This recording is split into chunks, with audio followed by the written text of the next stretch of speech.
परेश रावल ने हेरा फेरी 3 क्यों छोड़ी, अब इस बात से पर्दा उठ गया है। उन्होंने इसे लेकर काफी शॉकिंग खुलासे किए हैं।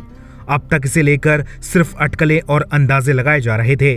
परेश रावल का कहना है कि उनसे सिर्फ एक शुरुआती समझौता यानी टर्म शीट साइन कराया गया था। ये समझौता भूत बंगला की शूटिंग के दौरान हुआ और वो भी बिना किसी लीगल सलाह के। इस दौरान अक्षय ने उनसे कहा था कि भरोसा रखो, लंबा कॉन्ट्रैक्ट बाद में देखा जाएगा। इसी भरोसे पर उन्होंने टर्म शीट पर साइन कर दिए। अप्रैल में उन्होंने अक्षय और सुनील शेट्टी के साथ मिलकर एक प्रोमो शूट किया। तब तक फिल्म की स्क्रिप्ट तक फाइनल नहीं हुई थी। ये शूट भी भूत बंगला के सेट पर कराया गया था। परेश ने इसे टालने की कोशिश की, लेकिन आईपीएल के प्रमोशन डेडलाइन का हवाला देकर शूट पूरा करा लिया गया।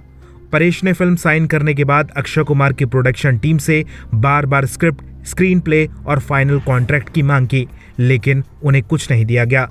परेश के वकील ने खुलासा किया कि हेरा फेरी फ्रेंचाइजी के ओरिजिनल प्रोड्यूसर फिरोज नाडियाडवाला की तरफ से उन्हें, अक्षय, सुनील और साथ साथ प्रियदर्शन को भी एक लीगल नोटिस मिला।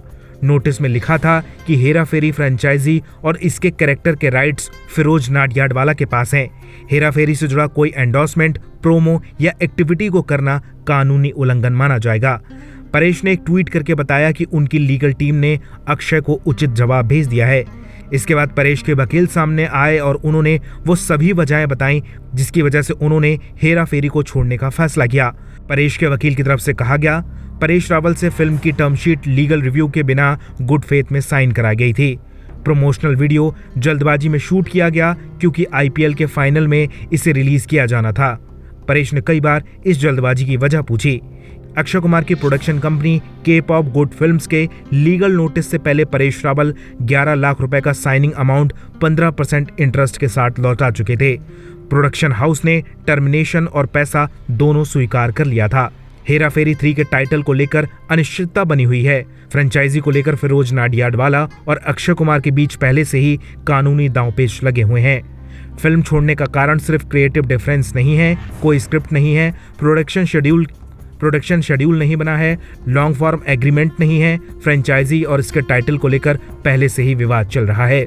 वकील के मुताबिक जब परेश को लगा कि प्रोजेक्ट में कोई क्लियरिटी नहीं है और फिल्म बनाने की प्लानिंग अधूरी है, तब उन्होंने साइनिंग अमाउंट के 11 लाख रुपए अक्षय के प्रोडक्शन को लौटा दिए। लेकिन इसके बावजूद अक्षय की प्रोडक्शन कंपनी ने उन्हें लीगल नोटिस भेजा। अब तक कहा यह जा रहा था कि अक्षय कुमार ने फिरोज नाडियाडवाला से हेरा फेरी फ्रेंचाइजी के राइट्स खरीद लिए हैं। पिछले दिनों प्रियदर्शन ने एक इंटरव्यू में खुलासा किया था कि अक्षय ने मुझसे, परेश और सुनील शेट्टी से हेरा फेरी 3 के लिए हामी भरने के बाद ही फिरोज नाडियाडवाला से इसके अधिकार खरीदे थे। प्रोमो के दौरान की एक फोटो भी सामने आई थी जिसमें परेश, अक्षय और सुनील शेट्टी के साथ फिरोज नाडियाडवाला भी दिख रहे हैं। अक्षय राजू और परेश बाबूराव के गेटअप में दिख रहे हैं। इससे एक बात तो साफ होती है कि हेरा फेरी 3 के लिए फिरोज नाडियाडवाला की भी पूरी रजामंदी है। अब देखना यह है कि इस मामले में झूठ परेश बोल रहे हैं या वाकई अक्षय ने सबको धोखा दिया है। ब्यूरो रिपोर्ट, बॉलीवुड पे चर्चा।